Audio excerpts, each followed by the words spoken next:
Hey guys, Nick here. I'm going to go ahead and just state the obvious. This is a marketing tool for my real estate business. I've been a realtor for 20 years right here in Nashville. But who wants to listen to a boring podcast about real estate? Good news, it's not. This is a podcast about people that I've built relationships with since I moved here in 1988. If what I stand for resonates with you and you're looking to buy or sell a home in this area, let's talk.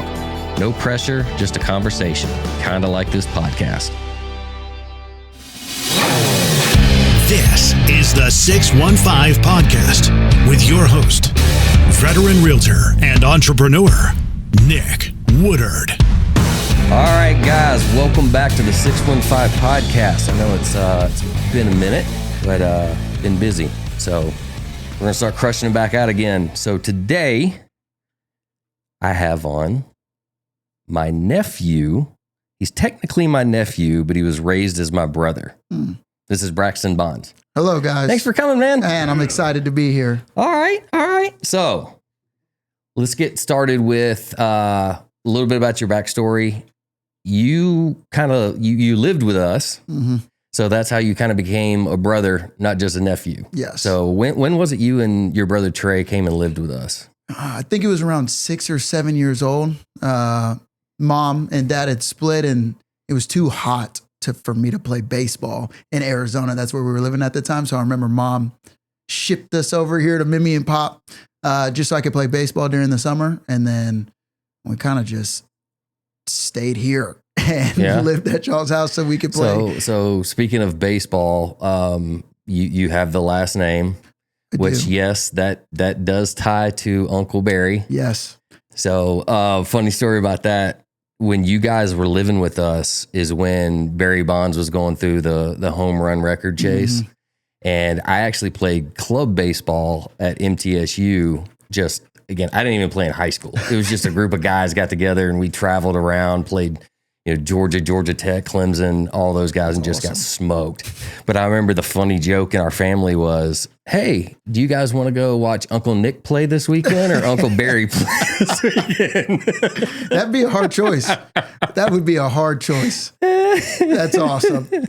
Man, I'll never forget one of the best experiences I ever had as a kid was when the Giants were playing in Atlanta and your grandfather, Mr. Bobby, he invited us down. Me and Parker went down to the game down there, and he was like, "Hey, you guys want to, go early, and we'll go have breakfast and go see everybody warm up." And we're like, "Yeah, absolutely."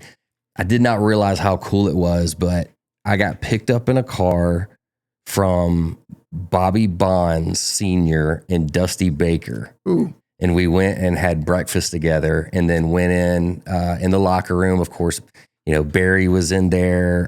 Who else was on that lineup? It was like Sean Dunston. It was JT Snow. Yep. I think that was my guy. You were obsessed with him, JT dude. Snow. So, man, we, as a kid, that was really cool. But now that I'm older, looking back, I was like, man, how cool was that? That's a memory. So I remember when you were a kid, funny story, Dad, you call Pop, when you were living with them, I remember Dad telling me a story about him out cutting the grass. And he looked down and one of y'all left a glove just laying out there. And of course, Dad, damn it, Braxton. He hops off the thing to go get the glove. And he said it was a youth glove. And he looked down and it said Barry Bonds on the youth glove. I was like, dude, you're just leaving Barry's youth glove just laying around the yard. Peach pits, baseball gloves, it doesn't matter. So I want to talk a little bit about, so you grew up here, you went to CPA, you were a 2-year starter on the varsity basketball team under legendary coach Drew Maddux. Y'all won back-to-back state championships. Yeah. What was it like playing for Drew? I know you guys still have a really good relationship. Yeah, I love Coach Drew. That's my guy. It was so much fun. He has this ability to call you. He doesn't take crap. That's the best way I know how to play it. He is a coach that doesn't take crap at all, but he doesn't take the fun out of the game. There's a lot of coaches that I know that they try to be hard nosed and then there's no fun. Like we're scared to make a mistake. That's not what it was like playing for Coach Drew. One, I think is because we know that he loves us so much. Yeah. Like he is a people person. He's a player first coach. He loved us. So those were like the most fun years of my entire life playing basketball. And I was with my guys. Like those were my boys. We started playing together in 5th and 6th grade. And so for all of us to go to CPA and then finish out with Coach Drew was just like, I've known Coach Drew since 5th grade. That was my 5th grade coach. Yeah. Then my high school coach to win 2 state championships with all my brothers. Like it was awesome. Well, and it just to show the kind of person and coach he is. I mean, he stayed in touch with everybody all these years. Yes. I mean, didn't he officiate your wedding? Officiated my wedding. He just officiated my other buddy, Jake Allsmiller's wedding. Like Coach Drew is he is a super intentional human being.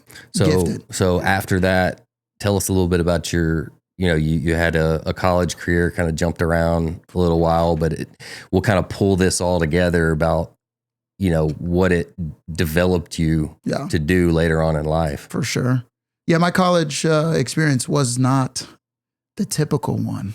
I went to 4 different colleges in 5 years. I committed to Liberty out of high school. I tell people I made it 1 week. I made it 1 week at Liberty. Everybody's like, is it the rules? Did you leave because of the rules? Like we had a curfew and you couldn't, all this other stuff. I was like, no, it wasn't the rules. There was just a girl that I liked. There was a girl that I liked and she was going to the University of Tennessee. And so I was who now happens to be your wife, correct? No. Or is this? No. Oh! No. Sorry, Emily. Yeah. No. This was not my wife. Which you did end up marrying your high school sweetheart, though. I did, yeah. So I knew. So there was a little interim there. Yes, there's a little, a girl in between. But I really liked her, or at least I thought I did. And I went to UT to be where she was, and it did not work out. But God had a different plan, and that's kind of where me and Emily started our relationship. But I played that first year under Donnie Tyndall. Let me tell you, that's way different than Coach Drew Maddux. So Coach Drew Maddux, I don't think I've ever heard him say a cuss word ever. My very first, am I allowed to tell this story? Can I tell this? Of course. All right, my very first practice. So with Coach Donnie Tyndall. Now, I have nothing but good things to say about Donnie Tyndall. He loved me. He would bring me into his office, talk about how awesome I was. Like he showed up like a piece of paper of like a news article of a walk-on who made it to the NBA. And he was like, I think if you keep working, this could be you. So like he loved me, special relationship. Yeah. But my first practice, I steal the ball or tip the ball away from Josh Richardson. So it's pretty cool. 6'6", Josh Richardson, he's a beast. I tip the ball away from him. It goes out of bounds.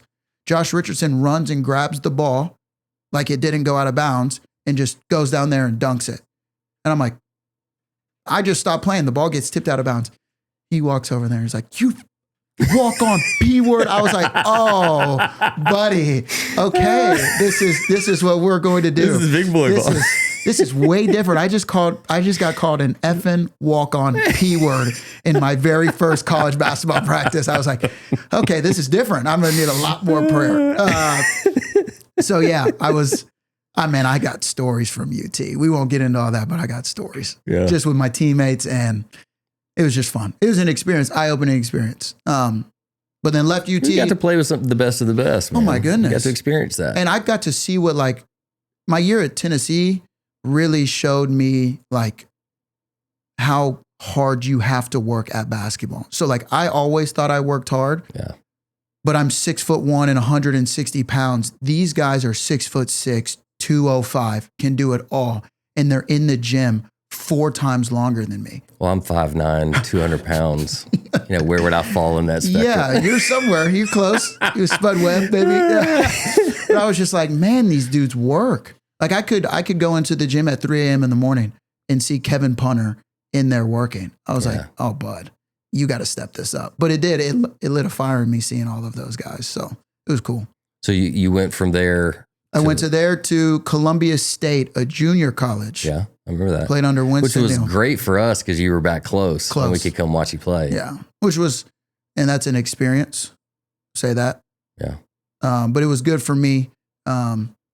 I needed to be good again, and I needed to be kind of the top guy again. Going from being one of the best at CPA, and you go to UT and you are nothing. You're nothing. Like everybody's that dude on their high school team. And then it was just tough. So it was good for me to get my confidence back at Columbia State. And then I went on to Houston Baptist, which is now Houston Christian. Okay. So played 3 years there. Yeah. Okay. Well, we'll tie that into, so because of your experience in basketball, you now have your own company, correct? Yep. Your own training company. So tell us a little bit about that.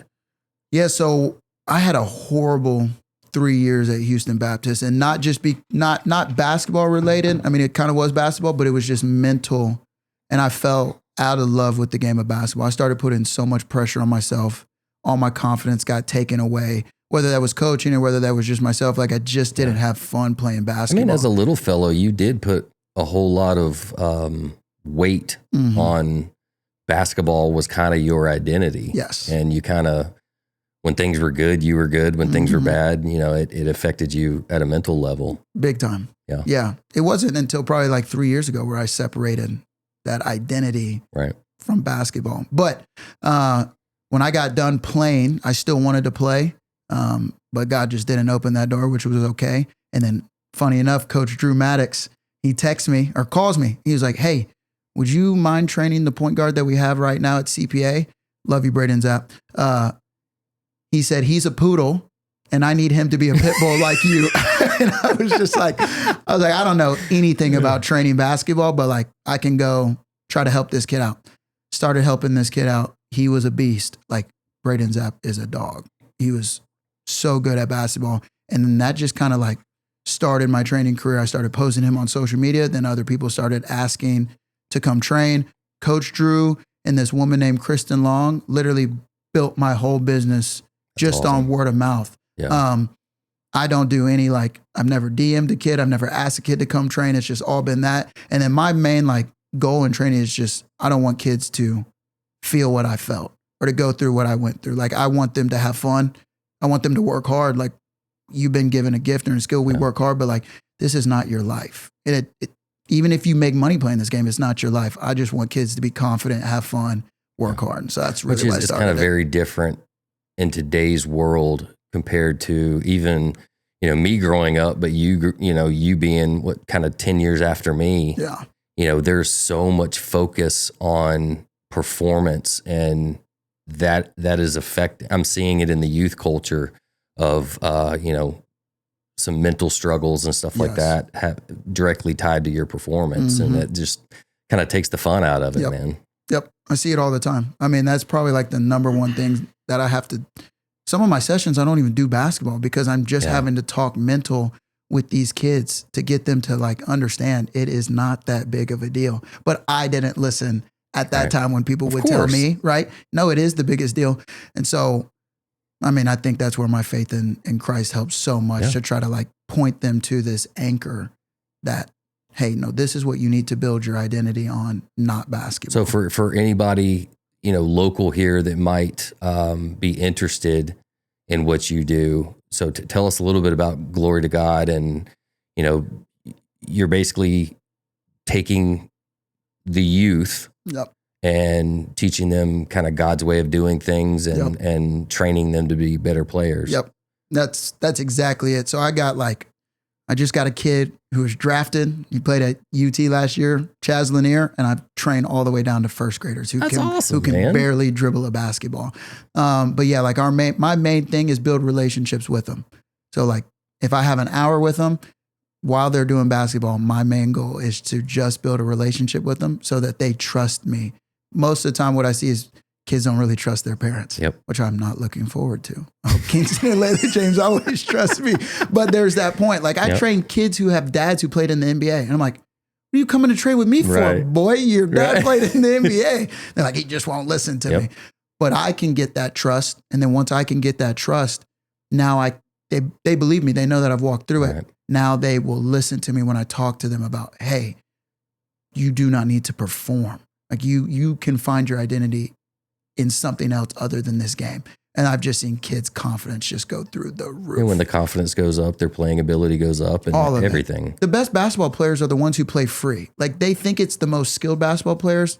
I disagree. I think it is the most free. Michael Jordan is free. He knows he's that dude. Yeah. You know what I mean? And so he doesn't feel that weight. Let's go ahead and get this on the table. It's LeBron James. Me and you have had this argument for years, and this is probably going to be our YouTube clip that goes viral. It's Michael Jordan. It's not. It is. It is not. If he's the best All right, winner. we're going to take a poll. Please. Michael Jordan or LeBron James, best basketball player ever? It's LeBron James. All right, let's see. Let's let the people speak. 1A, 1B. No way. 1A is LeBron. 1B is Michael Jordan. Nope. I have just actually come to that. I actually put Michael Jordan at 3. Larry Bird. I went back. Larry Bird. I don't know. I don't know anything. Honestly, think Steph is very close. That's fair. Yeah. That's fair. We'll see how it all But ends up in the end. I accept Michael Jordan from your generation. When my generation or people younger than me say Michael Jordan, I don't accept that because you didn't watch. You guys watched. You were a part of that. If you grew up in my generation, it's LeBron James. Okay. And I could just Let's see. pull up. Can I give my point? There's one Okay. point. All right, Here's go ahead and then we'll move on. Here's your point. Here's the one point. Okay. Michael Jordan. You're allowed to have your opinion even though it's wrong. It's not But wrong. I don't know the exact stats, but I know this is close enough. Michael Jordan won his 3rd championship. He won 61 games in that regular season. Then he quits because his dad died. So he goes and plays baseball. All right. They won 61 games with Michael Jordan, won the championship. Michael Jordan leaves to go play baseball. How many games that next season did the Bulls win without the greatest player of all time? How many? 59. They lost 2 less games with the greatest player ever. Okay, let's take LeBron. That's 1 year. Let's take LeBron James here. Okay, LeBron James makes it to the finals. Michael Jordan would never flop. Either way, he makes it to the Eastern Conference Finals.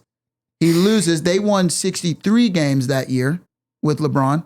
He leaves to go to Miami. The Cavs get a rookie, Kyrie Irving. How many games did they win the next year? How many, Braxton? 19. They were the worst team in the league. Okay. So you take Michael Jordan, the greatest player ever, off a team. They only lose 2 less games. You take LeBron James off a team. They're the worst team in the league. Best player ever. Sorry, guys. What do you think? All right, let's get back to stuff that matters. Sorry. So earlier you were talking about your Christian faith and how you mold that into your business and everything you do. So I know where it comes from, but let's talk a little bit about your mom, my sister, Tracy. She's obviously one of the most influential people in both of our lives. How has she molded your Christian faith and your beliefs? Yeah, I mean, I could talk a book about mom. I'm sure you could too. But like, I think the main thing with mom is that she just modeled it more than she preached it. Like mom definitely preached it, but I think she knew that it'd be like a losing battle with 2 boys on her own. Mom just lived it. Like there's stories with mom that you're like, there's no way that this was not God. Like there is just no way. And so like when you see we're that, having her on later on today, and like, I got some stories. I mean, it's unbelievable. Like, and I never was that person that didn't think God was real. Like I can just look out and see a tree like, okay, bro, it's real. But like to know that he cares that much about your details of your life, that he will answer prayers. And mom modeled that for me. And so when I decided to stop being a knucklehead and God kind of chased me down, I think it was just a no-brainer because I'd seen all those years of God being faithful to her. It was just, she's consistent too. I'll say that. Absolutely. So, well, tell us a little bit about what you're doing with high school kids now. Now you have the Glory to God basketball training, but you're also teaching Bible studies, talking about anxiety struggles, things that you dealt with at their age now. Now you're becoming the mentor, able to pass on the wisdom that from what you've experienced. Yeah. So I just took a job full-time at GCA, Grace Christian Academy, as the 11th grade Bible teacher. And I teach this class called Discipleship, Christian Discipleship, which is just all about how to follow Jesus and the practical side of it. And I love that God has like given me this platform because I am Black with earrings and tattoos. And I'm just able, like kids just listen to me. And so you have tattoos. This is a thing going on in our family. I want one. Yeah. And I want a sleeve. Yeah. I will never get one while my mother is still alive. You got away with it. I think because you're the grandkid. Yeah, that's it. Yeah. I can't get away with it. No, you cannot. No. I really do believe she will write you out of the will. Oh, if yeah. you were to get 100%. one. Yeah. So we said this at dinner the other day. After her funeral, you're going to drive me to the tattoo parlor.